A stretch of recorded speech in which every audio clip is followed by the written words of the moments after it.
Cảm ơn bạn đã ghé kênh YouTube Tiểu Na Audio. Vì liên hôn gia tộc, Thanh Mai Trúc Mã tôi thầm yêu nhiều năm buộc phải gả cho tôi. Ngày thứ hai sau khi kết hôn anh ấy đã ra nước ngoài. Một đi là 3 năm. Anh ấy từ nước ngoài trở về. Cha mẹ anh ấy biết. Bạn thân của anh ấy biết. Bạch Nguyệt Quang của anh ấy biết. Là chồng mà tôi lại là người cuối cùng biết. Tối hôm đó anh ấy đề nghị ly hôn. Tôi vui vẻ đồng ý. Hôm sau tôi giấu tất cả mọi người mà biến mất. Tháng đầu tiên sau khi biến mất, Tạ Thanh chẳng để tâm. Anh ấy tiếp tục chuẩn bị lễ cưới với Bạch Nguyệt Quang. Tháng thứ hai tôi biến mất. Bạn bè của Tạ Thanh bắt đầu cá cược. Tôi bao giờ sẽ quay lại bên anh ấy. Tháng thứ ba tôi biến mất. Tạ Thanh bắt đầu hoảng. Anh ấy hủy hôn lễ với Bạch Nguyệt Quang. Lật tung Hải Thành lên tìm kiếm. Nhưng vẫn không tìm được. Cậu thiếu niên từng yêu anh ấy tha thiết trong ký ức. 3 năm trôi qua. Tạ Thanh luôn biết tôi chính là ấy. Đêm nào anh cũng nhớ tôi đến phát điên. Nhưng cậu thiếu niên từng yêu anh ấy tha thiết trong ký ức đã không còn là của anh ấy nữa rồi. Gặp lại anh ấy lần nữa là ở buổi đấu giá trang sức.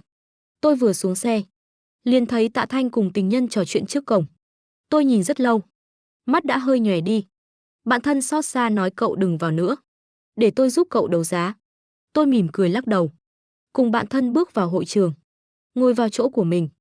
Trùng hợp thay, Tạ Thanh ngồi ở hàng ghế trước tôi một hàng. Người đàn ông kia tựa sát vào người anh ấy. Tâm trí tôi không đặt ở hai người đó. Tôi đến để đấu giá một chiếc châm cài. Trước đó tôi đã ngắm qua 2 lần. Muốn mua về tặng mẹ. Giá được đẩy lên đến 6,2 triệu. Các quý phu nhân trong hội trường thấy tôi rất muốn, nên cũng không tranh giành nữa. Ngay lúc người điều khiển phiên đấu giá chuẩn bị gõ búa, người đàn ông tựa vào vai Tạ Thanh giơ bảng. Bạn thân tôi cũng không chịu kém cạnh mà giơ bảng theo. Hai người như đang so kè nhau. Giá liên tục bị đẩy lên đến 9 triệu. Bạn thân giơ bảng. Người kia lập tức lấy điện thoại ra, nhắn tin cho Tạ Thanh. Tôi muốn chiếc châm đó. Tạ Thanh lấy điện thoại ra xem, rồi lại cất đi, không ngăn cản người đàn ông bên cạnh. Tôi nhìn thấy tất cả trong mắt. Lại gửi thêm một tin nhắn chiếc châm đó. Rất quan trọng với tôi. Tin nhắn đã gửi đi, nhưng Tạ Thanh không đọc nữa. Hy vọng trong lòng tôi tan vỡ theo từng giây phút chờ đợi. Tôi cười tự giễu, chuyển sang một người liên hệ khác. Gửi một tin nhắn chưa bao lâu, Tạ Thanh đã đứng dậy nghe điện thoại.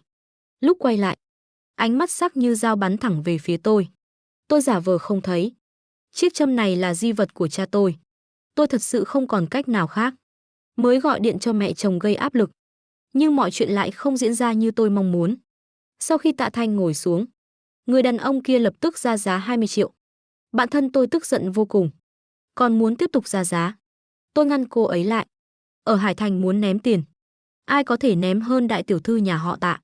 Sau khi phiên đấu giá kết thúc, tôi tìm đến Tạ Thanh, hạ thấp tư thái nói với anh ấy. Chiếc châm có thể nhường cho tôi không? Tôi có thể trả gấp đôi giá. Tạ Thanh cực kỳ lạnh nhạt, lạnh lùng nhìn tôi. Năm xưa tôi cũng dùng gương mặt trầm lặng kiên cường ấy, nói với cha mẹ anh rằng tôi muốn cưới Tạ Thanh. Có thể không? Ánh mắt anh càng sâu hơn. Chuyện như vậy một lần là đủ rồi. Mặt tôi lập tức tái nhợt. Anh cho rằng hôm nay cũng giống như 3 năm trước tôi kết hôn với anh, cũng phải giành từ tay người đàn ông kia sao? Không phải như vậy. Tạ Thanh chẳng buồn nghe tôi giải thích, quay lưng rời đi.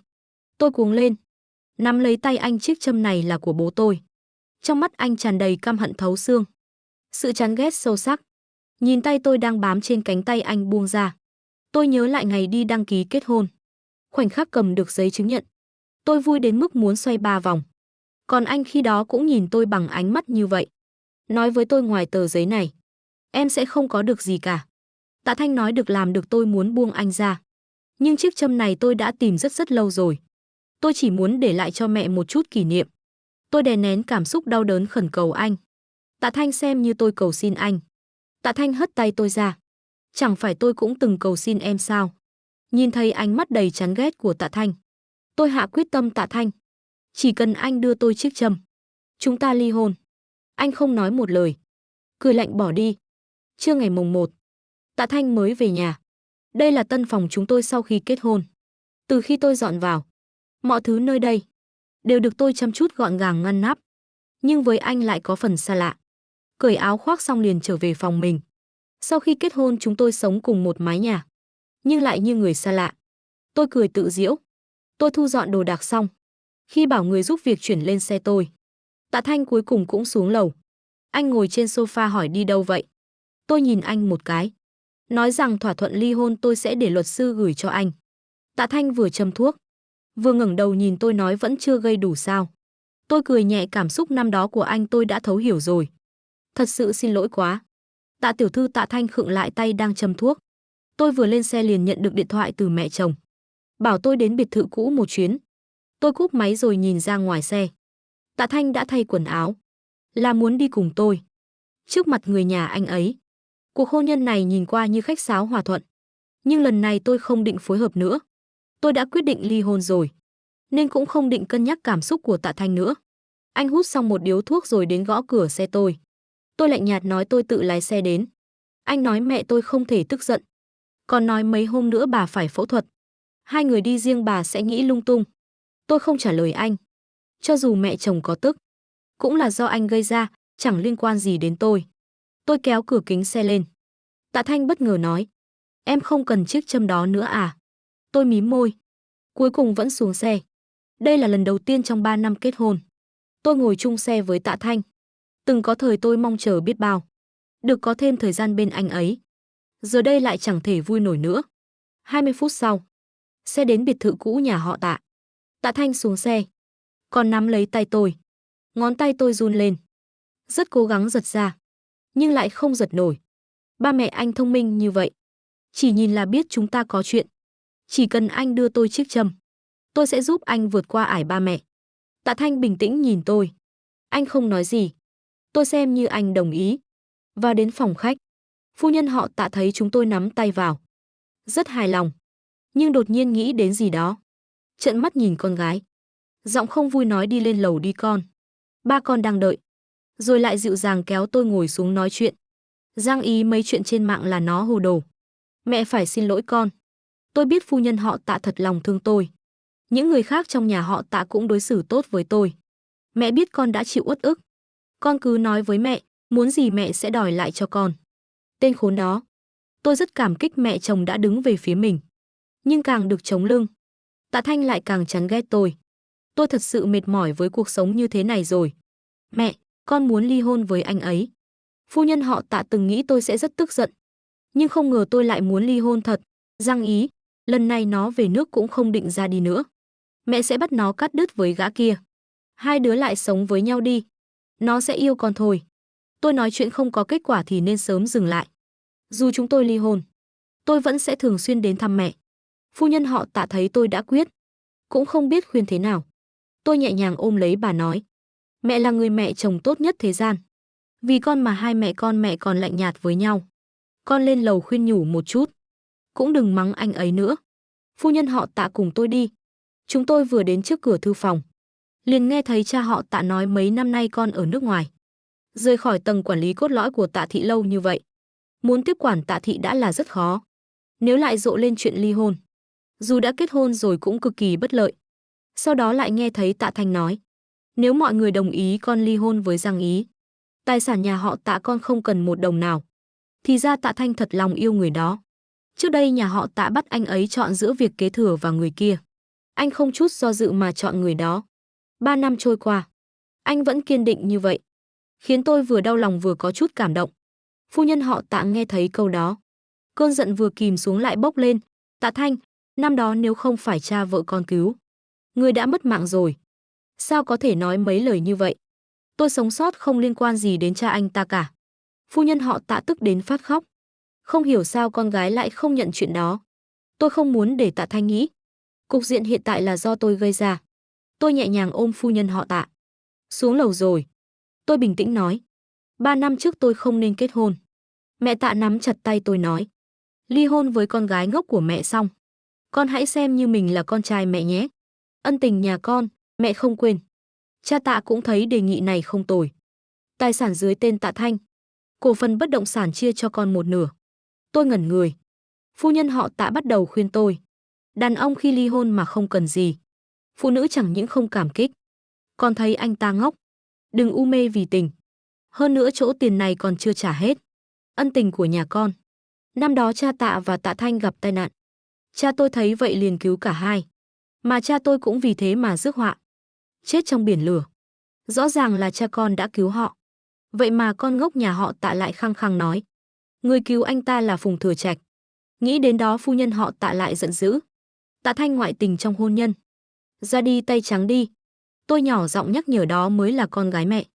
Biết sớm nó ngốc vậy. Tôi thà sinh cái bánh còn hơn. Ngón tay tôi khẽ chạm vào thanh kiếm Mobius. Lén nhìn Tạ Thanh. Tạ Thanh lạnh lùng nhìn tôi. Ánh mắt vừa nguy hiểm vừa sắc bén. Tôi đâu có muốn tài sản của anh ta. Là mẹ chồng muốn cho đấy chứ. Cha tôi cứu người là tự nguyện. Dù sau này gặp người khác cũng sẽ lâu dài. Còn về ân tình, tôi cảm thấy đã trả xong rồi. Bố tôi là một nhà thiết kế trang sức rất tài hoa. Ông từng điều hành một công ty trang sức khá tốt. Sau khi mất vì tai nạn, công ty rối loạn, dần dần bị chia cắt. Cha Tạ mua lại công ty đã không còn giá trị đó. Sáp nhập vào Tạ Thị. Chờ tôi trưởng thành. 2 tháng trước, công ty đã được giao lại cho tôi. Mẹ chồng không đồng ý tôi chỉ lấy mỗi công ty đó, nên giao thêm công ty thương mại trong khu công nghiệp cho tôi. Cả một dãy phố ở vị trí Vàng Hải Thành. Nhà họ Tạ cũng không bạc đãi tôi. Cho tôi 3% cổ phần Tạ Thị. Tóm lại, ly hôn một lần là tôi có thể trở thành đại phú bà. Phu nhân họ Tạ bảo luật sư lập tức xử lý. Quay lại đã thấy con gái vẫn đang nhìn tôi. Bà đá anh ta một cú. Con đồng ý không? Tạ Thanh hai tay tự nhiên đặt ở hai bên ghế sofa. Tư thái phóng khoáng tùy ý chuyện của mấy người tôi không xen vào. Phu nhân họ Tạ khá hài lòng với thái độ đó của anh. Bảo tôi lên phòng anh lấy hộp sưu tầm. Tối đến tôi nấu cơm trong bếp nhà họ Tạ. An Vũ gọi đến, mẹ chồng mở loa ngoài. Anh đặt cho em một lô em gái ở hội sở tháng 7. Toàn là dáng bốc lửa, xinh đẹp. Rất hợp với mấy anh tổng trẻ tuổi giàu có như em nuôi đó. Tôi chết sững tại chỗ. Người giúp việc trong bếp nhà họ Tạ thì hoảng loạn. Không dám tin vào tai mình. Vẫn là mẹ chồng tôi lên tiếng trước. Vũ Vũ, sau bữa tối bảo Tạ Thanh đưa con qua đó. Tạ Thanh cũng thoải mái đồng ý. Tới hội sở tháng 7. Tôi khách sáo chào tạm biệt anh. Anh gật đầu rồi lái xe rời đi. Đối với trạng thái quan hệ của chúng tôi, Tạ Thanh dường như khá hài lòng. Thái độ không níu kéo của tôi cũng khiến anh ta có thiện cảm hơn chút. Hơn 10 phút sau, khi đang chờ đèn đỏ, Tạ Thanh mở bức ảnh thầm tình gửi đến. Trong ảnh là tôi, mặc áo len cổ vê ôm dáng, đang gọi điện thoại ở hành lang ngoài phòng riêng. Tôi ngồi trên sofa trong phòng, nhìn hàng mỹ nữ đứng xếp hàng. Nhíu mày lại. An Vũ hỏi không hài lòng cô nào à? Tôi đáp ai cũng xinh cả. An Vũ ngả người nằm lên sofa, liếc tôi một cái. So với nhan sắc khuynh thành ấy, mấy người này đúng là kém xa. Tạ Thanh nổi bật từ trong ra ngoài. Khí chất và phong độ của anh ấy thật sự rất tuyệt. Ngoại hình cũng chỉ là phụ thôi. Cậu đúng là có mắt. Chọn được cực phẩm như Tạ Thanh. Giờ nhìn ai cũng thấy nhạt nhòa vô vị. Tôi lại lật hồ sơ trong tay. Chọn ra 4 bản đưa cho An Vũ. Cậu đây đâu phải tìm người yêu cho tôi. Rõ ràng là tuyển thực tập sinh cho studio của cậu. Tạo cảm giác như hoàng đế chọn phi. Là để cậu chọn đấy. Anh ta còn chưa bù cho cậu được 4 người này. Trước tiên hãy bù lại 3 năm cậu đã chịu thiệt. Thẩm Tình đứng ngoài cửa một lúc. Thấy Tạ Thanh đen mặt bỏ đi rồi. Mới đẩy cửa bước vào. Anh, chị em tìm anh có việc. Tôi ngẩn người. Không phải anh ấy đã về nhà rồi sao? Phòng lớn nhất ở hội sở tháng 7 ánh sáng lờ mờ. Bóng người đan xen trong căn phòng. Tôi vẫn dễ dàng nhìn thấy Tạ Thanh đang ngồi ở vị trí trung tâm. Không phải vì gương mặt anh ấy nổi bật, mà là trong khung cảnh xa hoa trụy lạc này. Mỗi người phụ nữ đều có một người đàn ông trong tay. Chỉ có bên cạnh Tạ Thanh là trống rỗng. Mang cảm giác tách biệt khỏi thế giới. Là chồng, khi thấy vợ giữ mình trong sạch như vậy. Trước đây có lẽ tôi sẽ tự mãn. Nhưng giờ đây, vợ không có vấn đề gì. Vậy mà ngay cả chồng cũng chẳng chạm tới. Trong lòng tôi chỉ còn lại sự ghen tị với Phùng Thừa Trạch. Tạ Thanh vừa thấy tôi bước vào. Ánh mắt lập tức nhìn về eo tôi. Tôi mặc áo len cổ V màu xám. Quần jean đen. Khiến vòng eo tôi càng thêm thon gọn mạnh mẽ. Trong căn phòng ồn ào. Có người trêu chọc tôi. Còn huýt sáo giám đốc Giang. Tôi bóp eo cậu một cái. Một tay cũng có thể nhấc bổng lên. Tôi liếc anh ta. Đáp lại để lát thử xem. Hy vọng anh thật sự nâng được. Lúc đang nói chuyện, Tạ Thanh từ sofa đứng dậy. Khi anh đến gần tôi ngửi thấy hương hoa hồng thoang thoảng pha chút hổ phách. Anh đứng rất gần tôi. Tôi không quen nên muốn lùi lại. Lúc này anh mở miệng. Còn chưa ly hôn. Em giữ mình chút đi. Tôi nhìn hàng mày lạnh lùng của anh. Biết là anh hiểu lầm rồi. Tôi vốn định giải thích chuyện trong phòng. Nhưng tài sản đã phân chia xong cả rồi. Giải thích có vẻ cũng chẳng cần thiết nữa. Dù vậy tôi vẫn thấy anh quá tiêu chuẩn kép. Chuyện anh với Phùng Thừa Trạch, bao lần lộ liễu như vậy mà chưa từng thấy anh xấu hổ. Nhưng tôi không nói ra. Dù sao chiếc châm vẫn còn trong tay anh ấy. Dù anh đã đồng ý cho tôi. Nhưng nếu anh không vui mà chỉ hoãn vài ngày, tôi cũng chỉ biết đợi. Tôi ngoan ngoãn tỏ rõ thái độ. Sẽ không làm phiền anh. Tạ Thanh cụp mắt nhìn gương mặt góc cạnh của tôi. Ánh mắt hơi phức tạp. Tôi hỏi anh có muốn về không? Tạ Thanh đáp đợi nửa tiếng rồi về. Tôi thấy mình nể mặt anh quá rồi. Đã ly hôn mà. Tôi vẫn bằng lòng giữ gìn hòa khí bề ngoài. Trở lại phòng. Tôi và An Vũ nói chuyện ở góc khuất nhất. An Vũ lơ đễnh. Tôi nhìn theo ánh mắt cậu ấy. Phát hiện cậu đang nhìn Tạ Thanh. Tạ Thanh đang hút thuốc. Tia lửa lập lòe nơi ngón tay. Từ góc nhìn của tôi, góc mặt nghiêng của anh ấy thật sự đẹp vô cùng. An Vũ nói ngủ với anh ấy đi. Không thì thiệt quá. Không biết ai tắt nhạc. Đúng lúc nghe thấy câu đó, ánh mắt của mọi người đều trở nên ám muội. Ai cũng tưởng tôi đang lên kế hoạch làm sao để ngủ với Tạ Thanh. Tôi còn chưa kịp giải thích, Phùng Thừa Trạch đã đẩy cửa phòng riêng ra. Ngọt ngào gọi một tiếng anh Thanh. Phần lớn người trong phòng đều biết Phùng Thừa Trạch là bạn trai chính thức của Tạ Thanh. Chỉ có vài người như Thẩm Tình biết chúng tôi đã. Hơn nữa tôi còn không được Tạ Thanh yêu thích. Vì vậy, cả nhóm rất ăn ý nhường chỗ cho Phùng Thừa Trạch. Anh ngồi cạnh Tạ Thanh, thân mật khoác tay anh ấy. Bạn thân của Tạ Thanh cười ngớ ngẩn một tiếng. Hỏi thật sự định ngủ với cậu ấy à? Thẩm Tình vừa ăn nho vừa trả lời anh ấy sẽ không ngủ đâu. Chị tôi trên người còn có nước miếng của Phùng Thừa Trạch. Thẩm Tình gọi thẳng tên, khiến Phùng Thừa Trạch rất ngượng. Nhưng Tạ Thanh như không nghe thấy. Ánh mắt anh hình như vẫn dừng ở xương quai xanh tôi. Chỉ là gương mặt lạnh lùng càng thêm giá lạnh. Nắm tay Phùng Thừa Trạch bất giác siết chặt. Anh bắt đầu để tâm đến người chồng Giang Ý kia rồi. Tạ Thanh, Trần Đảo ở bên cạnh kìa. Khi nào cậu nói vậy? Tạ Thanh cắt ngang lời Phùng Thừa Trạch. Thẩm Tình có chút ngơ ngác. Nói gì chứ? Bạn thân Tống Chỉ Nhụ tiếp lời. Từ khi nào cựu Giang lại chê cậu bẩn? Thẩm Tình khi ở khu công nghiệp, nhìn ba người kia hoàn toàn coi anh như người vô hình. Đầu ngón tay Phùng Thừa Trạch siết chặt lòng bàn tay. Tôi thật sự chỉ ở lại nửa tiếng rồi rời đi. Luật sư nhà họ Tạ làm việc rất nhanh. Hẹn tôi mai ký giấy tờ. Ký xong rồi đi đổi giấy chứng nhận. Hai người sẽ không còn liên quan gì nữa. Tôi không lưu luyến cũng không do dự. Gửi tin nhắn cho Tạ Thanh, chiều mai. Anh mang theo trầm cải. Chúng ta đến cục dân chính. Tạ Thanh trả lời ngay, được. Tốc độ phản hồi của anh khiến tôi kinh ngạc. Cũng làm tôi đau lòng. Thì ra những tin nhắn trước kia tôi gửi, anh chưa từng trả lời. Còn tự tìm lý do rằng anh bận. Tôi hít sâu một hơi. May mắn vì mình đã tỉnh táo đúng lúc. Sẽ không làm những việc không đáng nữa. An Vũ thấy Phùng Thừa Trạch tức giận. Chửi anh ta là tiểu bạch kiểm. Chửi Tạ Thanh. Vừa mù vừa vô dụng. Thật đúng là heo nái cũng không lật nổi dụng tốt. Tôi cũng phục cậu ta rồi. Cậu mau đi xem mấy cô gái kia đi. Bỏ họ trong phòng riêng là sao chứ? Rồi cúi đầu nhắn lại cho anh, chiều mai 2 giờ. Trong phòng, ánh mắt Tạ Thanh cũng u ám như biển. Dán chặt vào điện thoại. Hôm sau, tôi bảo trợ lý chống lịch buổi chiều. 2 giờ đúng. Tôi đã có mặt trước cục dân chính chờ Tạ Thanh. Nhưng đến 2 rưỡi rồi. Anh vẫn chưa đến. Tôi nhắn cho anh. Không hồi âm. Gọi điện cũng không ai bắt máy. Tôi không hiểu Tạ Thanh định gì. Điện thoại anh vẫn không liên lạc được. Tôi ngồi trong xe. Nhìn người ra vào cục dân chính. Có người vui vẻ. Có người buồn bã. Cũng có người mặt lạnh không nói gì. Mãi đến khi trời tối hẳn, cục dân chính tan làm. Tạ Thanh vẫn chưa đến. Trên đường về nhà, An Vũ gọi điện cho tôi hỏi, sao không đi? Anh ta không muốn ly hôn à? Tôi không nghĩ vậy. Cậu thấy có thể sao? Vậy tại sao không biết? Có lẽ là vì chưa lấy được châm cài.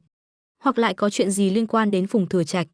Đến 7 giờ tối tôi mới nhận được điện thoại từ Tạ Thanh. Xin lỗi có chút việc làm trễ. Giọng anh vừa lạnh vừa nhạt. Không hề có chút thành ý nào. Tôi có chút tức giận. Vì anh không yêu không để tâm. Nên cũng chẳng tôn trọng tôi. Cứ để tôi chờ cả buổi chiều ở cục dân chính. Tôi muốn phát cáu. Nhưng lại thấy chẳng đáng. Thở dài nói, sáng mai anh đi được không? Tôi đang ở ngoài thành. Thứ hai đi, thứ hai tôi rảnh. Tôi nói xong lập tức cúp máy. Ngày hôm sau tôi đi làm. Mới biết việc bận của Tạ Thanh. Thật sự là vì Phùng Thừa Trạch. Phùng Thừa Trạch là người tiền nhiệm của tổng tài. Là đại diện thương hiệu do anh ta chọn cho tập đoàn. Nhưng mãi vẫn không chịu phối hợp chụp ảnh. Trưởng phòng marketing nữ gần như phát điên. Chỉ nói biết rồi, nhưng vẫn không đến. Phải làm sao đây? Trợ lý nữ phát hiện trên Weibo của Phùng Thừa Trạch. Anh ta đang ở Khuynh Thành, đăng ảnh tại một nhà hàng nổi tiếng. Dù hai người không xuất hiện trong ảnh, nhưng khéo léo chụp được bàn tay phụ nữ thon dài cầm ly. Ảnh đăng vào sáng sớm, là ánh bình minh trước cửa kính lớn. Bóng hình người phụ nữ rất đẹp. Tóm lại là hai người công khai phát cẩu lương cực kỳ ngọt ngào. 3 ngày nữa vẫn không hợp tác thì thay người khác. Chiều thứ 6 tan làm tôi đến biệt thự cũ nhà họ Tạ. Mẹ chồng bàn với tôi chuyện yến tiệc ngày mai. Tôi biết phu nhân họ Tạ thật lòng tốt với tôi. Cũng là tìm mọi cách để cho tôi và Tạ Thanh thêm cơ hội. Hy vọng chúng tôi có thể đến với nhau. Nhưng giờ, chúng tôi thật sự không thể nữa rồi, chuyện yến tiệc xem mắt. Càng không hợp lý. Nếu tôi đồng ý, thì đúng là không biết điều rồi. Dù sao họ mới là mẹ con. Mẹ cũng biết con không thích mấy dịp tiệc tùng như vậy. Con thích yên tĩnh. Mẹ đã chuẩn bị hết cả rồi. Con mời rất nhiều người. Vậy thì, cứ xem như tiệc chào mừng Tạ Thanh trở về nước đi. Anh ấy về rồi. Sắp vào làm ở Tạ Thị, cũng hợp lý mà. Anh ấy không xứng. Phu nhân họ Tạ nói. Càng thêm thích tính cách của tôi. Biết điều biết chừng mực. Phu nhân họ Tạ siết chặt tay tôi. Tôi thật sự không muốn hai đứa ly hôn. Tôi hiểu mà. Có lẽ giữa tôi và anh ấy không có duyên phận làm vợ chồng. Tôi nghĩ rồi. Làm anh em cũng không tệ. Tạ Thanh đứng ở cửa phòng khách. Thấy tôi thần sắc thản nhiên. Ánh mắt cong cong. Anh nhớ lại lời Tống Chỉ Nhụ nói ở hội sở. Anh ấy thật sự yêu em 3 năm sao? Lúc đó tôi đang bị Chu Khởi trêu chọc. Căn phòng mờ tối cũng không che giấu được vẻ đẹp trai rạng ngời. Khoảnh khắc này, anh cuối cùng đã xác định tôi thật sự muốn ly hôn. Không phải cố tình lùi để tiến. Nhưng anh lại không có cảm giác được giải thoát như tưởng tượng. Ngược lại còn thấy khó chịu. Vì cảm giác đó, buổi chiều hôm ấy, anh đã cho tôi leo cây. Mấy ngày ở ngoài, anh nghĩ rất nhiều. Cũng nghĩ đến từng điều nhỏ nhặt tôi làm vì anh suốt 3 năm qua. Cuối cùng anh xác định cảm giác khó chịu đó chỉ là vì chưa quen với thái độ thay đổi của tôi. Và cảm giác hụt hẫng do tạo ra khoảng cách. Cũng như sự chiếm hữu do thân phận chồng mang lại. Tạ Thanh không thể chỉ vì chút thay đổi đó mà lựa chọn tôi. Rồi phản bội lời hứa của chính mình. Mẹ, làm anh em thì chúng ta sẽ không lúng túng nữa. Tạ Thanh lên tiếng. Tôi nhìn bà ngồi trên sofa đơn. Lại nói sẽ tìm người phù hợp hơn tôi. Chu Khởi rất thích con bé mà. Chu Khởi thì hơi nghịch ngợm chút. Nhưng gia cảnh và nhân phẩm đều tốt. Nghĩa, cháu thích cậu ấy không? Tôi nhìn mẹ chồng nháy mắt với mình. Lại định dùng Chu Khởi để kích Tạ Thanh. Nhưng thật sự không cần nữa rồi. Tôi nghĩ một chút. Chậm rãi nói, cháu cũng không rõ. Dù sao cũng chưa hiểu nhiều. Nhưng cậu ấy rất hài hước. Nói chuyện rất vui. Phu nhân họ Tạ thấy vậy thì biết tôi với anh ấy thật sự hết hy vọng. Không nói thêm gì nữa. Cũng đồng ý ly hôn vào thứ 2. Sau bữa tối, phu nhân họ Tạ nhất quyết bắt tôi ngủ lại biệt thự. Tôi không từ chối được. Trước khi ngủ, tôi hâm sữa mang đến phòng phu nhân họ Tạ. Đi đến cửa, nghe thấy bà đang nói, nếu con muốn ly hôn, chúng ta không đồng ý. Lùi một bước đi. Gác ân tình nhà Giang sang một bên. Chỉ nói về nghĩa. Ngoài chuyện vì yêu con bé có từng làm gì tàn nhẫn hay sai trái không? Con không ở trong nước. Chị hai con không có ở Hải Thành. Mỗi lần mẹ thấy không khỏe, không phải đều là nó chạy đôn chạy đáo lo liệu sao? Con không thể vì vậy mà đối xử tốt với nó hơn một chút à? Lời của phu nhân họ Tạ khiến sống mũi tôi cay xè. Tôi gõ nhẹ cửa. Bước vào phòng. Tôi mặc quần ống rộng thoải mái. Áo len xám nhạt rộng thùng thình. Nốt ruồi trên sống mũi lại lộ ra. Cả người trông lười biếng nhưng cũng rất có khí chất. Tạ Thanh chỉ liếc nhạt tôi một cái rồi rời đi. Tôi cũng không nói chuyện gì thêm với mẹ chồng. Bước ra khỏi phòng. Tạ Thanh đang tựa vào tường hút thuốc. Tôi đưa tay đóng cửa hỏi, tìm tôi có việc gì? Mẹ tôi nói rất đúng. Mấy năm nay tôi đối xử với em quá tệ. Sau này tôi sẽ đối xử tốt với em hơn. Tôi không hy vọng gì. Nhưng vẫn cười đáp, được thôi. Tối thứ 7. Biệt thự nhà họ Tạ xe sang tấp nập. Rất náo nhiệt. Người cao ngạo nhất là Chu Khởi. Ôm bó hoa hồng công chúa phấn khổng lồ. Khắp nơi tìm tôi. Chị Nghiên, Nghĩa đâu rồi? Từ chiều Tạ Thanh đã không thấy tôi. Tưởng tôi đi làm tóc. Nhưng tiệc đã bắt đầu từ lâu. Nam chính là tôi lại chẳng thấy đâu. Chị mau dẫn em đi tìm cô ấy đi. Chu Khởi kéo tay Tạ Thanh rời đi. Cậu ta một mình chạy loạn trong vườn nhà họ Tạ. Cũng khá náo nhiệt. Tạ Thanh cau mày chặt. Anh không biết tôi đang ở đâu. Tìm một vòng lớn. Từ cửa kính lớn sau vườn, anh nhìn thấy tôi và con gái của chị hai anh đang ngồi trên gác thiên đình. Tôi thật sự yêu mất rồi. Cô ấy đúng là kho báu. Chu Khởi bỏ lại Tạ Thanh mà chạy vào phòng. Vốn định quay về theo lối cũ. Tạ Thanh nghĩ một chút rồi cũng đi theo. Trong thiên đình thoảng hương cam ngọt ngào. Tôi ôm bó hoa to tướng đó, mỉm cười nói với Chu Khởi, cảm ơn nhé. Tôi rất thích. Chu Khởi thường là kẻ phong lưu trên tình trường. Giờ phút này lại hơi xấu hổ. Ngẩng đầu nhìn tôi. Phát hiện nốt ruồi nơi sống mũi tôi ngẩn ngơ mất một lúc. Sao em đẹp trai vậy? Nốt ruồi đó khiến em hoàn toàn khác biệt. Tôi không biết nên nhận hoa thế nào. Đành đặt hoa xuống. Chu Khởi cũng biết mình quá thẳng thắn. Chuyển chủ đề ngay. Nhìn mứt cam và bánh cam trên bàn hỏi. Đều là em làm à? Tạ Tưởng Tưởng không vui, anh là ai vậy? Sao lại tỏ ra thân thiết với tam tỷ phu của em? Chu Khởi hơi khựng lại. Chỉ nghe thấy tôi giải thích, Tưởng Tưởng, là chú đấy. Tạ Thanh nhíu mày. Trước đây nghe Tạ Tưởng Tưởng gọi tôi là tam tỷ phu. Anh đã thấy chói tai. Hôm nay nghe tôi gọi một tiếng chú. Lại càng chói tai hơn. Trên bếp còn đang hấp nếp. Định làm rượu cam. Giờ chắc vừa đúng lúc. Cậu ngồi xuống ăn gì đi, chờ tôi một chút. Tôi vào bếp, dùng tay tách phần nếp đã nguội. Dây tạp dề bị tuột. Tưởng Tưởng, đến giúp chị buộc lại được không? Tôi thấy Tạ Thanh đến. Bèn cúi xuống chỗ cửa thắt chặt dây lại. Ngón tay ấm áp vô tình lướt qua làn da nơi gáy tôi. Tôi thấy tê dại cả người. Tôi cứ tưởng là Chu Khởi. Theo phản xạ liền né tránh. Một bàn tay giữ lấy eo tôi. Thấp giọng nói đừng động. Giọng của Tạ Thanh trầm thấp, lạnh mát. Nhưng hơi thở lại nóng hổi. Lơ đãng phả xuống khiến tôi bất giác co cổ lại. Lưng tôi bị vòng tay ấm áp của anh phủ nhẹ. Không chạm hẳn vào nhưng chẳng thể nào phớt lờ. Tôi hít một hơi sâu. Tháo găng tay dính đầy nếp ra. Tôi tự làm được. Tạ Thanh rời ánh mắt khỏi sau gáy đang ửng đỏ của tôi. Không quen việc tôi đối xử tốt như vậy à? Tôi nhìn thẳng vào mắt anh, cũng ổn. Hy vọng lần sau chú ý giới hạn một chút. Tôi đã không còn muốn nữa rồi. Thì cũng sẽ không dây dưa không rõ với anh. Tạ Thanh chỉ cảm thấy cảm giác khó chịu nơi ngực lại quay về. Anh không nói gì thêm. Nhưng vẫn nhìn tôi. Tôi đang cho nếp vào bình thủy tinh. Ánh sáng vụn chiếu lên mặt tôi.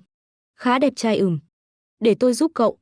Tôi cũng muốn học một chút. Chu Khởi ló đầu vào. Được thôi. Tạ Thanh quay người rời đi. Nhưng vẫn còn nghe thấy tiếng tôi và Chu Khởi nói chuyện. Tôi bảo Chu Khởi nén chặt nếp đã cho vào bình. Dùng que đâm một lỗ rồi đặt lên giá để lên men. Còn nói với Chu Khởi. Rượu cam làm bây giờ, Tết uống là ngon nhất. Anh quay lại phòng tiệc. Tống Chỉ Nhụ thấy anh tâm trí đâu đâu. Chẳng hề cảm thông. Cậu thật sự tin cho Chu Khởi ở cùng chồng cậu để phát triển tình cảm sao? Hai người đang làm rượu cam đấy. Thế thì bảo anh tôi để dành thêm 2 chai cho tôi. Vậy cũng chưa chắc đủ uống. Thẩm Tinh chạy xa rồi. Mang thêm 2 hộp bánh cam cao lương cho tôi nhé. Tống Chỉ Nhung cũng gọi Tạ Thanh uống một ngụm. Rượu trong ly hơi ánh sắc. Thì ra là rượu cam cao lương. Không phải bánh cam. Trước đây mỗi dịp Tết về nước, chuẩn bị rời đi. Trong vali anh luôn có mấy hộp. Những món tôi làm. Anh chưa bao giờ mang theo. Cũng chưa từng nếm thử một miếng. Thì ra những thứ anh từng chê bai. Lại có lúc khiến người ta thích đến vậy. Nhiều người thích tiệc nhà họ Tạ. Tấp nập bóng dáng và tiếng cười. Rất náo nhiệt. Còn tôi thật sự là trốn cả một đêm để được yên tĩnh. Tên tôi cũng chẳng xuất hiện. Tiệc chào đón anh lại hóa thành tiệc đón gió. Anh uống không ít rượu. Khi về đến nhà chính đã là 10 giờ rưỡi tối. Anh tháo áo choàng, uể oải ngồi xuống sofa trong phòng khách. Trên bàn trà có một đĩa bánh cam cao lương. Trên mặt dính đầy dừa vụn. Trông rất ngon miệng. Tạ Thanh tiện tay cầm một miếng bỏ vào miệng. Mềm mại dai dai. Vị cam đậm đà. Ngọt mà không ngấy. Hôm nay anh mới biết tay nghề tôi tốt đến vậy. Nếu không có tôi, có lẽ anh cũng chẳng ghét bỏ tôi đến thế. Nhưng cuộc đời là thế. Thứ tự xuất hiện rất quan trọng. Có người đến muộn, thì mãi là muộn. Anh không ăn thêm nữa mà đứng dậy về phòng. Sau khi tắm xong nghe thấy tiếng gõ cửa. Người giúp việc Trương ỉ bê ly nước mật ong đứng ngoài cửa. Ngài uống hơi nhiều. Cô Giang đặc biệt chuẩn bị cho ngài. Uống xong hôm sau sẽ không đau đầu. Tạ Thanh hơi ngạc nhiên. Cô ấy vẫn chưa ngủ à? Chưa đâu ạ, ngài có muốn uống không? Tạ Thanh nhìn ly nước mật ong ấy. Cuối cùng vẫn cầm lên. Ý tốt của tôi. Anh không thể vừa ly hôn vừa chê bai từ chối. Tôi đang ngủ mơ màng. Nghe thấy tiếng gõ cửa. Tôi tỉnh táo lại một chút rồi xuống giường. Mở cửa thấy là Trương ỉ. Có chuyện gì vậy? Tiểu thư tìm cô có việc. Tôi còn ngái ngủ, mắt chưa mở nổi. Muộn thế rồi tìm tôi, chắc là chuyện rất quan trọng. Tôi cúi đầu nhìn bộ đồ ngủ. Quần ngủ thì không sao, vẫn khoác thêm áo ngoài. Phòng Tạ Thanh ở tầng 3. Cửa phòng đóng kín, khiến tôi có chút căng thẳng. Không phải tìm tôi có chuyện sao? Tôi gõ nhẹ cửa. Lâu không thấy phản hồi. Tôi không muốn lặp lại tình huống xấu hổ trước đây. Lại gõ thêm lần nữa. Tạ Thanh, anh có ở trong không? Cửa phòng mở ra. Mắt người phụ nữ đỏ hoe, sắc lạnh như gió rét tạt vào. Tôi lập tức cảm thấy không ổn. Định xoay người rời đi thì bị anh kéo vào phòng. Trời vừa hửng sáng. Tôi nằm sấp trên giường. Mắt đã khô không còn chảy nổi nước. Tạ Thanh mặc áo choàng tắm. Không nhìn tôi lấy một cái mà đi mở cửa. Tôi biết là mẹ chồng đã tới. 3 năm qua mỗi khi tôi ở lại biệt thự, đều dậy sớm cùng bố chồng tập bát đoạn cầm. Chưa từng bỏ sót. Tạ Thanh mở cửa. Không che đậy gì. Cố tình để mẹ chồng thấy cảnh tôi thảm hại. Quần áo rơi vương vãi khắp nơi. Và tôi trên giường. Phu nhân họ Tạ suýt ngất. Bà gào lên hỏi con gái, Tạ Thanh, con đang làm cái gì vậy? Đáp lại bà là, thỏa mãn nhu cầu con rể yêu quý của mẹ. Tạ Thanh đang nhục mạ tôi, giễu cợt tôi. Những lời đó tôi đã nghe đến tê dại. Đêm qua, Tạ Thanh cắn vào cổ tôi nói, rằng ý, em là người đàn ông vô liêm sỉ nhất tôi từng gặp. Tạ Thanh, đồ khốn kiếp. Phu nhân họ Tạ mắng xối xả rồi đóng sập cửa. Cũng che đi chút thể diện cuối cùng cho tôi. Tôi không khóc. Lê người xuống giường. Quần áo không còn mặc được. Chỉ có thể quấn chăn quanh người. Ngoài cửa, hai mẹ con vẫn đang cãi nhau. Không phải con khốn, mà là hắn hèn hạ. Tạ Thanh thực sự phát điên rồi. Từ nhỏ đến lớn, từ trước đến nay tôi chưa từng thất bại dưới tay đàn ông. Tôi một bên làm ra vẻ thờ ơ đòi ly hôn, đòi giữ khoảng cách, khiến anh ta buông lỏng cảnh giác. Một bên lại cho người hạ thuốc anh ta. Đúng là đủ kiên nhẫn, đủ tính toán. Tôi mở cửa. Giọng lạnh lùng, không phải tôi. Câu này tối qua tôi đã nói với anh ta rồi. Nhưng anh ta chẳng nhớ gì cả. Hôm nay tôi không phải để biện minh cho mình. Chuyện tôi không làm, tôi sẽ không nhận. Tạ Thanh nghe xong càng thêm phẫn nộ. Tôi trở về phòng. Bước vào làn hơi nước. Nước nóng xối lên người. Lại càng thấy đau hơn. Tạ Thanh đối với tôi rất thô bạo. Tiểu thư có giáo dưỡng nhất Hải Thành. Buộc phải ở bên kẻ vô liêm sỉ như tôi. Làm gì còn chút dịu dàng nào nữa. Tôi nhìn những dấu vết đỏ hằn trên người. Thở ra một hơi. Muốn đến bệnh viện kiểm tra. Khi tôi xuống lầu, nghe thấy phu nhân họ Tạ đang bảo vệ tôi. Tôi tin nó không phải người như vậy. Cũng sẽ không làm chuyện đó. Trương ỷ lúc nãy cũng nói rồi. Nếu không phải do nó thì là ai? Không phải nó. Vậy là bà đấy. Tạ Thanh nói. Dù sao thì người không muốn chúng tôi ly hôn nhất chính là mẹ anh ta. 3 năm trước các người ép tôi cưới anh ta. Ly hôn rồi lại ép tôi lên giường với anh ta. Giờ mắt đỏ hoe lại không thấy dơ bẩn nữa à? Ăn được rồi đấy à? Anh ta gào lên đầy căm phẫn. Ngón tay tôi siết chặt. Giây phút này tôi thấy thật đau lòng. Cổ họng như mắc kẹt một quả mận chua. Không lên cũng không xuống được. Có lẽ anh thấy mình bị vấy bẩn rồi. Thấy có lỗi với người trong lòng chăng? Tạ Thanh, chuyện này trong lòng anh mãi mãi không thể vượt qua được. Đúng không? Phu nhân họ Tạ khóc vì một người đàn ông như thế. Con không cần cha mẹ nữa sao? Con ở ngoài 3 năm. Chuyện xảy ra lại đổ lên đầu chúng ta. Mẹ thích Nghĩa Nghĩa thật đấy. Nhưng mẹ sẽ không làm ra chuyện như thế để bôi nhọ nó. Từ sau khi cưới, cha mẹ nhà họ Tạ thật sự đã có khoảng cách với anh ta. Tôi đứng đó, rồi bước xuống lầu. Tạ Thanh nhìn thấy tôi. Ánh mắt lạnh lùng tột độ. Như thể muốn xé xác tôi ra. Tôi bước đến trước mặt anh, là tôi làm, hài lòng rồi chứ. Anh ta làm loạn như vậy. Chẳng phải chỉ để bắt tôi thừa nhận. Tôi chính là kiểu người mà anh ta đã định sẵn sao. Chuyện đó đâu có gì khó. Sắc mặt Tạ Thanh không vì tôi cố tình nhận tội mà thay đổi. Ánh mắt anh ta chỉ lướt nhẹ qua người tôi. Khóe miệng mỉm cười. Đối diện điện thoại nói, còn muốn tiếp tục làm đại diện không? Trong điện thoại, Phùng Thừa Trạch im lặng vài giây. Không ký được, không muốn gây phiền cho anh. Không phải không muốn tiếp tục đại diện. Chỉ vì hai người là vợ chồng giả nên không muốn làm khó anh. Câu nói này rất biết điều, hiểu chuyện. Cũng mang khí chất của vợ cả. So sánh hai bên, tôi vừa rồi nói chuyện đúng là chua chát thật. Cũng giống kẻ thứ ba. Tôi cười người trong lòng Tạ Thanh. Trình độ cao thật đấy. Tính ra, đây là lần thứ 2 tôi đối đầu với Phùng Thừa Trạch. Lần đầu là đêm ở buổi đấu giá. Tôi muốn nói chuyện ly hôn với Tạ Thanh. Nhưng đến nửa đêm anh vẫn chưa về. Tôi gọi một cuộc. Là Phùng Thừa Trạch bắt máy. Anh ta nói, Giang tiên sinh, rất xin lỗi. Tạ Thanh hiện tại không tiện nghe máy. Tôi sẽ lập tức chuyển lời là anh có gọi. Rất khách sáo. Cũng rất đúng mực. Không giống tình nhân. Mà giống một trợ lý rất tận tâm. Nhưng không tiện lúc nửa đêm. Hoặc là vì vợ ở đó. Hoặc là đang ngủ bên cạnh. Hoặc là đang tắm. Loại thân mật không lời ấy. Khiến tôi cả đêm không chợp mắt. Lần này Tạ Thanh cũng không muốn làm anh ta thất vọng. Đại diện vẫn là tôi, nhưng tôi nói tạm như vậy đi. Tôi lát nữa đến tìm anh. Tôi hừ lạnh đứng dậy. Tạ Thanh giữ eo tôi. Kéo tôi vào lòng. Anh chậm rãi cất điện thoại. Bóp cằm tôi. Thấp giọng nói, ngoan một chút. Như thể người vừa gọi điện không phải đang trò chuyện với tình nhân. Anh thật sự không tôn trọng tôi. Không xem tôi ra gì. Anh cố tình khiêu khích. Anh đứng dậy. Quay lại nhìn tôi một cái. Xoa đầu tôi rồi đi, đúng là có bệnh. Xem tôi là gì, chó chắc. Sau khi Tạ Thanh rời khỏi biệt thự nhà họ Tạ, tôi cũng chuẩn bị rời đi. Khi đi, tôi mang theo toàn bộ vật dụng sinh hoạt ở nhà họ Tạ. Bất kể Tạ Thanh muốn gì, với tôi, anh chẳng còn lại gì cả. Phu nhân họ Tạ không ngăn cản. Dặn dò tôi tự chăm sóc bản thân. Còn nói sẽ đến thăm tôi. Chuyện Tạ Thanh gây ra lần này khiến phu nhân họ Tạ rất đau lòng. Mắt bà vẫn đỏ hoe. Chuyện Trương ỉ, cứ yên tâm. Dù thế nào cũng sẽ cho cô một lời giải thích. Vâng, tôi đáp lời, không muốn để phu nhân họ Tạ biết. Tình hình giữa tôi và Tạ Thanh còn tệ hơn nữa. Về đến nhà, tôi nhận được tin đẩy trên điện thoại. Là tin tức về Tạ Thanh và Phùng Thừa Trạch sánh đôi ngọt ngào. Tôi không bấm vào xem. Phùng Thừa Trạch bước vào. Nhìn thấy người phụ nữ đang ngồi trên sofa xem điện thoại. Gương mặt vô cảm. Thậm chí từ lúc anh ta mở cửa, cô ấy cũng không liếc nhìn một cái. Tạ Thanh không để ý đến ai. Chỉ đang nhìn chằm chằm vào điện thoại. Cũng không biết đang nghĩ gì. Cuối cùng anh ta đặt điện thoại xuống. Ngước nhìn anh ta, châm cài đâu. Muốn lấy bây giờ à? Vẫn còn ở studio. Phùng Thừa Trạch đáp. Tạ Thanh nghiêng đầu nhìn anh ta. Trong mắt không có chút dịu dàng nào. Một tiếng nữa mang cho Kiều Ninh. Phùng Thừa Trạch đồng ý. Tạ Thanh đứng dậy, đi đến cửa. Ngoái đầu lại, tôi đã nói rồi.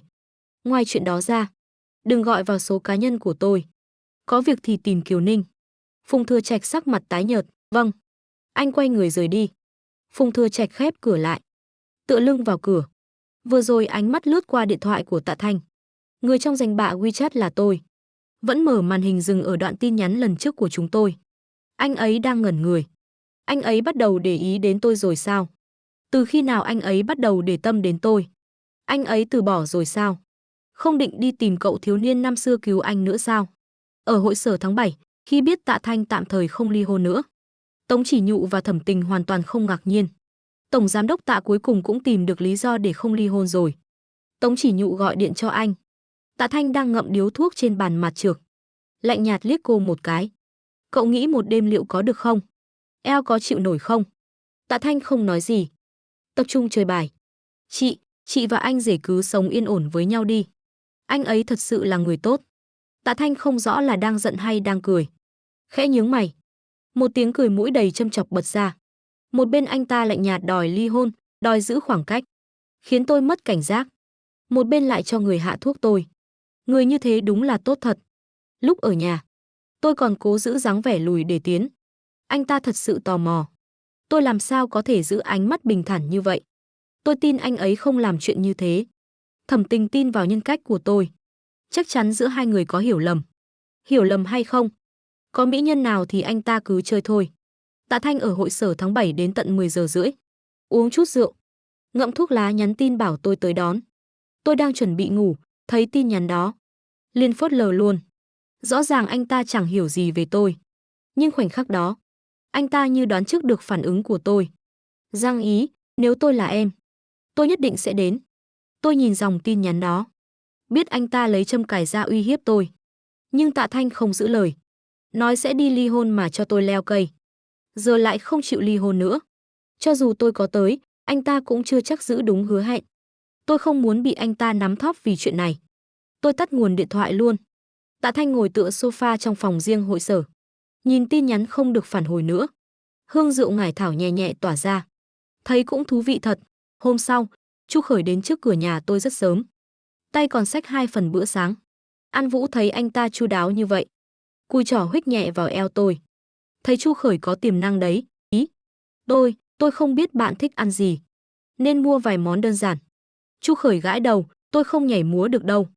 Tôi nói, sáng nay thức dậy, mở máy thì thấy tin nhắn của Chu Khởi gửi từ 5 giờ.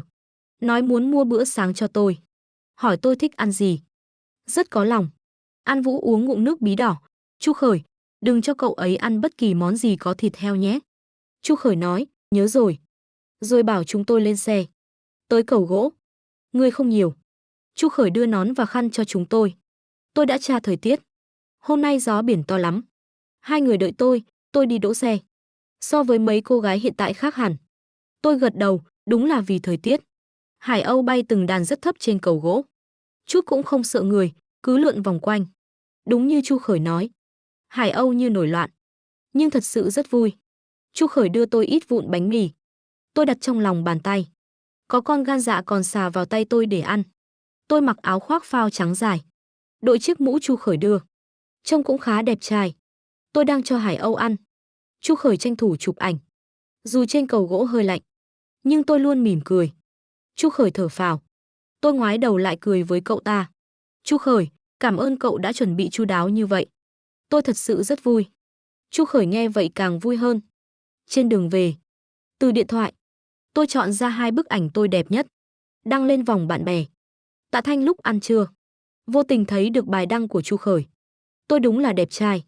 Dù mặc gì cũng lôi cuốn. Chỉ là Chu Khởi viết kèm 6 chữ dưới ảnh, bạch mã hoàng tử của tôi. Xem xong, sau khi ngắm Hải Âu, Chu Khởi còn đặt chỗ ở nhà hàng món riêng rất khó đặt. Chu Khởi, cậu giỏi thật. Chụp ảnh cũng đẹp thế. An Vũ thả một like, rồi đưa tôi xem. Tôi đăng ảnh của cậu mà chưa hỏi qua. Chu Khởi suy nghĩ một chút, rồi thành thật, tôi có ý riêng. Hôm ở phòng riêng, người thích cậu không chỉ mình tôi, nên tôi cố tình đấy. Nếu cậu không vui, tôi có thể xóa. Không đến mức không vui. Chỉ là tôi với Tạ Thanh còn chưa ly hôn. Không muốn gây phiền phức không đáng có. Tôi đang nghĩ nên nói sao với Chu Khởi cho hợp. Thì thấy Tạ Thanh ấn like. Sắc mặt An Vũ lập tức tối sầm. Tôi vẫn giữ được bình tĩnh. Nhưng trong lòng thật chẳng dễ chịu gì. Dù là lúc cưới, chuẩn bị ly hôn hay bây giờ. Cách làm của Tạ Thanh luôn khiến người ta tổn thương. Giống như có một chiếc gai xương rồng đâm vào tay. Không quá đau, nhưng rất khó chịu. Chu Khởi nhìn vẻ uất ức của tôi. Có chút luống cuống, tôi lập tức xóa. Tôi hoàn hồn, cố gắng mỉm cười, không cần. Là tôi suy nghĩ nhiều quá rồi. Trong mắt anh ta bây giờ tôi chỉ là một món đồ chơi. Làm sao anh ta để tâm? Tôi không nghĩ thêm nữa. Không muốn phụ lòng đồ ăn ngon. Những ngày sau đó, Tạ Thanh không liên lạc với tôi nữa. Cũng không gây khó dễ gì. Chuyện Phùng Thừa Trạch làm đại diện, anh ta cũng không nhắc tới. Tôi vui vì được yên ổn. Nghĩ bụng hôm đó anh nói không ly hôn. Chắc chỉ để dọa tôi.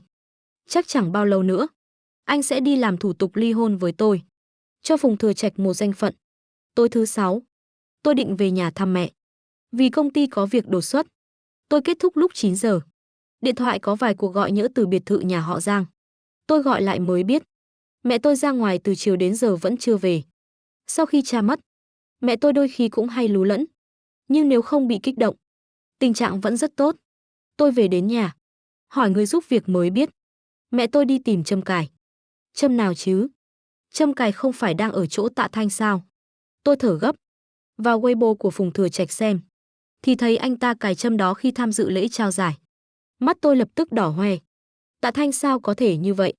Tôi lờ mờ nhận ra. Lần like bài của Chu Khởi là một cảnh cáo. Anh ta từng nói mình không kiên nhẫn. Bảo tôi ngoan một chút.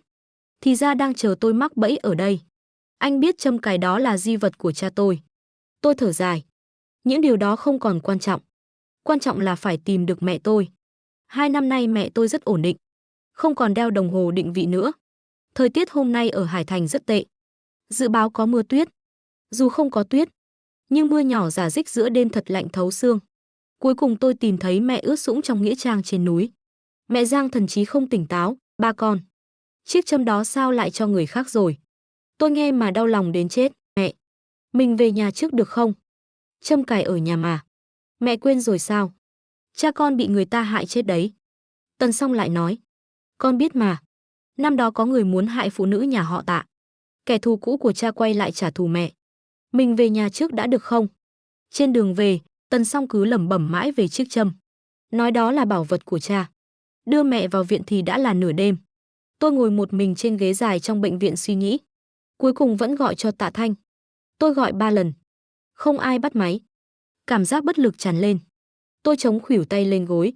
Trán dựa vào tay, cố ổn định lại tâm trạng. Kết hôn 3 năm. Giây phút này tôi mới biết Tạ Thanh thật sự khó đối phó. Tôi thở dài.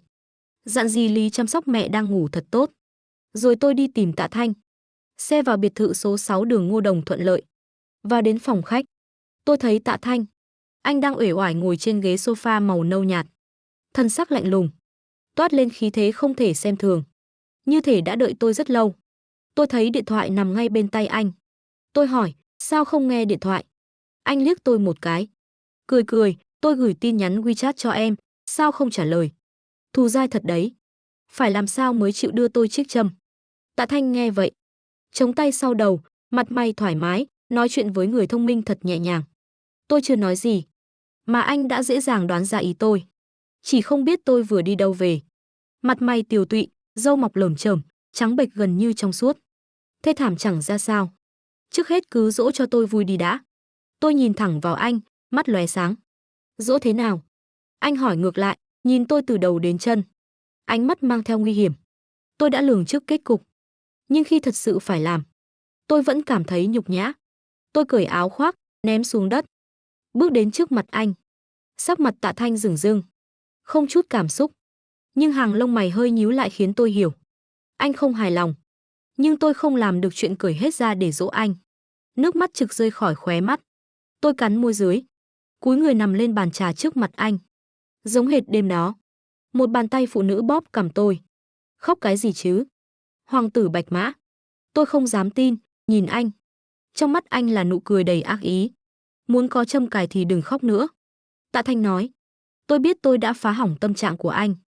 Tôi nuốt nước mắt ngược trở lại. Hít một hơi sâu. Lần này, anh hài lòng chưa? Tôi mở miệng hỏi. Câu này có hơi làm mất hứng không? Nhưng tôi vẫn phải nói rõ với anh ta. Sợ anh lại lật lọng. Nói gì mà tôi chưa đồng ý chẳng hạn. Trước đây tôi không hiểu anh. Nhưng tôi cảm thấy chuyện này Tạ Thanh làm ra được. Nói rõ trước vẫn hơn. Ngón tay Tạ Thanh ấn lên bên cổ tôi. Cảm nhận được nhiệt độ từ tôi. Đàn ông như vậy rồi. Mà vẫn còn tỉnh táo đến thế. Xem biểu hiện của em. Tạ Thanh đáp. Giọng khá hờ hững. Tôi không thích như vậy chút nào. Tôi muốn có quy tắc rõ ràng. Nói rõ ra chút đi. Trả lời kiểu lấp lửng vậy tính là gì? Cơ thể tôi vừa đau vừa tê. Không ngừng run rẩy. Nước mắt lại một lần nữa rơi xuống. Chắc là anh ta chán ghét. Tôi lại khóc rồi. Tạ Thanh chau mày. Phất tay bỏ đi lên lầu. Vẫn bình thản như không, tiếp tục nhìn mình trong gương. Tôi kéo chăn bông che đi sự tồi tệ của bản thân. Tôi thật sự không thích thế này. Muốn tát anh ta 2 cái. Nhưng nghĩ đến dáng vẻ của mẹ. Cơn giận cùng nỗi nhục nhã trong lòng. Tôi nuốt hết xuống. Tạ Thanh đứng dưới vòi sen nước lạnh. Lâu lắm lửa trong người mới được dập tắt. Anh mím môi. Nghĩ đến dáng vẻ tôi ngửa cổ, cứng nhắc chịu đựng. Ánh mắt lại tối đi. Ra khỏi phòng tắm. Tạ Thanh lên giường. Không định quan tâm tôi nữa. Lúc tôi sắp ngủ, anh hình như nhớ ra gì đó. Đi xuống tầng. Tôi không có ở tầng dưới. Chỉ thấy tôi cuộn mình trong chăn bông. Tội nghiệp hết sức. Anh đặt tay lên trán tôi. Đúng là sốt thật. Đôi môi mỏng của anh mím lại. Gương mặt vốn trắng gần như trong suốt. Giờ lại đỏ ửng khó coi. Tạ Thanh xoay người bế tôi lên. Tôi choàng tỉnh. Vùng vẫy, anh làm gì đấy? Anh nói xem. Tôi quay mặt đi không động đậy nữa. Anh thả tôi lên giường chính. Làm lòng tôi khẽ xe lại. Không còn tình cảm mà lại nằm chung giường. Thật buồn cười. Tôi tê dại nằm vào chăn. Tạ Thanh thì rời đi. Tôi rất buồn ngủ, lại chưa ăn tối vì bận họp. Chăn vẫn còn hơi ấm anh để lại. Ấm áp khiến tôi càng lúc càng nặng mắt. Không muốn cố thức để chờ anh nữa. Tạ Thanh bưng cháo trở lại phòng. Thấy tôi đang nằm sấp trên gối. Mũi cao, môi mỏng lộ ra ngoài. Tóc ngắn rối tung rơi trên gối. Ánh sáng vụn chiếu lên gương mặt. Khiến anh nhất thời sửng sốt. Tôi bị đánh thức. Cả mặt đầy bất mãn nhìn anh. Nhưng thấy bát cháo anh đưa. Tôi bỗng bối rối. Tình huống này thật sự khiến tôi không biết đối diện ra sao. Tôi nhận lấy bát cháo, đi đến ghế sofa bên cửa sổ. Tôi không quen ăn trên giường. Tạ Thanh ngồi nghiêng ở ghế đầu giường. Nhìn tôi ăn cháo từng ngụm nhỏ. Trông rất nhã nhặn. Một bát cháo gần cạn. Anh mới lên tiếng, uống thuốc đi. Tôi đói rồi nên xuống lấy thuốc, đúng là ngoan. Đi ngang qua anh kéo tay tôi lại. Kéo tôi vào lòng nói, có phải chạm vào em chút là em lại dính người. Người phụ nữ này. Ngón tay thon dài lại véo cằm tôi. Giao, đừng gọi tôi là Bạch Mã Hoàng tử. Gọi là Hoàng tử hạt đậu hợp hơn. Lần trước thì vào viện. Lần này mới có vậy mà đã sốt thành thế này. Anh nói năng linh tinh cái gì vậy? Tim tôi chợt rung lên. Tôi đẩy anh ra đi uống thuốc. Không khí trở nên mập mờ mà kỳ quái. Tôi nghĩ, anh ta chắc không phải chỉ muốn thân mật. Đừng để chút dịu dàng này làm mình mờ mắt. Tôi lại nằm xuống. Lần này cởi luôn áo len đang mặc. Đèn đã tắt. Thân thể ấm áp của người phụ nữ áp sát vào. Môi anh ta ghé bên tai tôi thì thầm, đã cắt đứt với Chu Khởi rồi. Tôi không muốn nói gì. Tôi và Chu Khởi thật sự chẳng có gì. Chu Khởi hẹn tôi đều có An Vũ đi cùng. Rất có chừng mực. Cũng rất tôn trọng tôi. Trong mắt Tạ Thanh, tôi chính là kiểu dây dưa mập mờ với người khác. Vì muốn lấy được Trâm Cải, tôi đành lên tiếng đồng ý. Anh cũng không nói thêm gì nữa. Tay ôm lấy eo tôi. Mặt vùi vào hõm cổ tôi. Như đã ngủ. Hơn 4 giờ sáng. Không rõ là do thuốc cảm hay lồng ngực anh quá nóng. Tôi bắt đầu đổ mồ hôi. Toàn thân dính nhớp khó chịu. Muốn đi tắm. Tôi nhẹ nhàng gỡ tay anh ra. Xuống giường như thể bị đóng băng. Vẫn làm anh tỉnh giấc. Tạ Thanh giữ tôi lại. Mắt vẫn còn mơ màng. Cầm khăn ấm lau người cho tôi. Cảm giác sạch sẽ hơn rất nhiều. Nhưng tôi lại không ngủ nổi. Tôi nghĩ, những lúc như thế này, sao không đến sớm hơn chút. Mà lại là lúc tôi đã tuyệt vọng rồi. Sáng sớm hôm sau tôi nhớ đến mẹ. Dậy từ rất sớm. Dì Lý nói mẹ tôi đã tỉnh. Muốn gặp tôi. Tôi nghĩ lấy được Trâm Cài rồi hãy qua. Để mẹ vui hơn. Tôi nấu bữa sáng. Tạ Thanh cũng nể mặt. Ngồi xuống bàn ăn. Bữa sáng bày biện tươm tất. Há cảo ngũ cốc trong suốt. Thêm một đĩa đồ ăn nhẹ ngon miệng. Rất hợp khẩu vị. Tôi cảm thấy tâm trạng anh ta tốt. Liền hỏi, khi nào anh đưa tôi Trâm Cài? Sắc mặt anh ta hơi trầm xuống. Giọng nói vẫn xem như bình thản. Chỉ vì Trâm Cài thôi sao không phải vì tôi. Tạ Thanh ăn một miếng há cảo pha lê rồi đặt xuống. Sáng sớm mà em nhất định phải phá hỏng tâm trạng của tôi sao? Tôi rất tủi thân. Biết ngay anh ta sẽ phiền lòng. Tôi chẳng thể ăn nổi nữa. Anh rốt cuộc muốn tôi thế nào? Ngủ cũng ngủ rồi. Dỗ cũng dỗ rồi. Anh gọi đó là ngủ sao? Là do anh không khỏe chứ đâu phải lỗi tôi. Tạ Thanh hừ một tiếng. Muốn thì nói một tiếng. Tôi hít sâu một hơi. Nhẫn nhịn hỏi lại. Rốt cuộc khi nào anh mới đưa tôi Trâm Cài? Anh ta cũng đặt đũa xuống. Tựa người lười biếng ra sau. Chậm rãi nói, mới về, Phùng Thừa Trạch tiếp tục làm đại diện. Tôi đồng ý đi lấy Trâm Cài. Chẳng trách anh ta không nhắc gì đến chuyện đại diện. Thì ra đang chờ tôi ở đây. Tôi đáp, xin hãy lập tức báo cho Phùng tiên sinh. Tôi sẽ đến lấy Trâm Cài. Tôi nói xong liền đứng dậy rời đi, không nấn ná lấy một giây. Sắc mặt Tạ Thanh đầy khó chịu. Tình yêu của người đàn ông này đúng là phai nhanh. Tôi bảo trợ lý đi lấy Trâm Cài từ Phùng Thừa Trạch. Còn mình thì đến bệnh viện. Tần Song đang ăn. Thấy con trai liền áy náy nói. Mẹ không tốt, làm con lo lắng rồi. Tôi tựa vào lòng mẹ nhẹ nhàng an ủi. Mẹ tuyệt lắm, đã rất giỏi rồi. Tôi không nỡ trách mẹ. 7 năm trước sau khi cha mất, người đau khổ nhất là mẹ. Tinh thần cũng suy sụp. Nhưng vì tôi mà mẹ đã cố gắng không rơi lệ. Tần Song cứ luôn kể chuyện. Nói về thời yêu cha. Cũng nhắc đến chiếc châm cầu hôn. Ý à, con nói xem Trâm Cài năm đó sao lại mất được nhỉ? Trợ lý Dương Chi gọi điện đến, Tổng Giang. Phùng tiên sinh nói Trâm Cài là quà Tổng Tạ tặng cho anh ấy. Không thể trả lại cho cô. Tôi siết chặt tay. Không tin lời Tạ Thanh. Phùng tiên sinh hôm nay sẽ đến công ty bàn về việc quay chụp. Hay là cô đến hỏi trực tiếp? Tôi cúp máy. Chưa đến công ty ngay mà ở lại với Tần Song cả buổi sáng. Tôi đến công ty lúc 2 giờ chiều. Khi gặp Phùng Thừa Trạch, tôi thấy anh ta đang đeo chiếc Trâm Cài ấy trên bộ vest đen. Chói mắt vô cùng. Tạ Thanh không nói với anh là đưa Trâm Cài lại cho tôi sao? Tôi nói thẳng vào vấn đề. Phùng Thừa Trạch hơi khựng lại.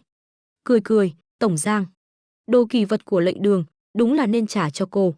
Nhưng Tạ Thanh không bảo tôi làm vậy. Tôi trả lại, anh ấy sẽ không vui. Lòng tôi xe lại. Tạ Thanh biết rõ Trâm Cài là kỳ vật của cha tôi. Vậy mà vẫn đưa cho người khác. Tôi cũng chẳng rõ mình từng thích gì ở Tạ Thanh. Lúc còn trẻ gặp anh, bị vẻ ngoài của anh mê hoặc. Hay là lời hứa sẽ quay về tìm tôi. Tổng Giang, cô thật đẹp trai. Nếu bước chân vào giới giải trí, chắc chắn sẽ nổi đình đám. Phùng Thừa Trạch ngồi trên sofa tiếp khách trong phòng tôi. Vắt chân, tựa người về sau. Tư thế chẳng khác gì chủ nhân. Bộ vest đen càng tôn lên dáng người cao ráo. Chiếc châm cài kia làm anh ta trông vô cùng có gu. Tôi không nói gì, khoanh tay, ngồi nghiêng trên bàn làm việc đối diện anh ta. Phùng Thừa Trạch lại nói, nhưng người đẹp như Tổng Giang khi xưa là tai họa, chỉ trở thành món đồ chơi cho phụ nữ. Hết mới lạ là bị vứt bỏ. Tôi hơi nhướng mày, vuốt lại mái tóc ngắn, rồi từ từ đi về phía anh ta. Phùng Thừa Trạch không biết tôi định làm gì. Ánh mắt anh ta lướt qua cổ thon dài của tôi. Phía sau gáy có một dấu hôn rõ rệt. Tôi lại không hề hay biết. Anh ta vô thức siết chặt nắm tay. Tạ Thanh mới về nước vài hôm, đã tham lam thân thể tôi đến vậy sao? Thậm chí anh ta còn nghĩ Tạ Thanh kết hôn chưa đầy một tuần đã ra nước ngoài. Có phải là vì tôi không?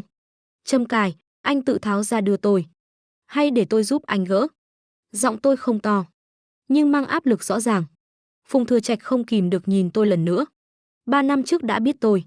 Đây coi như lần đầu chính thức tiếp xúc. Tôi khó đối phó hơn anh ta nghĩ nhiều. Không hề bị hù dọa. Tổng Giang, tôi nói rồi, Tổng Giang. Phùng tiên sinh, chú ý cách xưng hô. Tôi ngắt lời anh ta. Không được yêu mới là tiểu tam. Trợ lý nhỏ đi cùng Phùng Thừa Trạch không nhịn được. Tôi bật cười thành tiếng. Vậy yêu rồi sao không cưới anh? Sắc mặt tôi lạnh đi, bày tỏ rõ ràng trước mặt Phùng Thừa Trạch. Châm cài không phải của riêng Tạ Thanh, là tài sản chung của vợ chồng tôi. Tôi có quyền đòi lại. Phùng tiên sinh, xin phối hợp. Trợ lý của Phùng Thừa Trạch thấy vậy, lập tức quay người gọi điện cho Tạ Thanh. Cô Tạ, Tổng Giang đang bắt nạt anh Phùng. Chị có thể đến đây một chút không? Trợ lý quay lại, tự đắc nói với tôi. Cô Tạ bảo cô nhận điện thoại. Tôi nhận lấy điện thoại đang kết nối, bấm thẳng nút tắt máy. Trợ lý trố mắt kinh ngạc. Câu chuyện đã kết thúc tại đây. Cảm ơn bạn đã lắng nghe trên kênh Tiểu Na Audio, nơi mang đến những câu chuyện đầy hấp dẫn và thú vị. Hãy để lại ý kiến của bạn trong phần bình luận. Và đừng quên theo dõi kênh để cập nhật những nội dung mới nhất nhé. Chân thành cảm ơn bạn.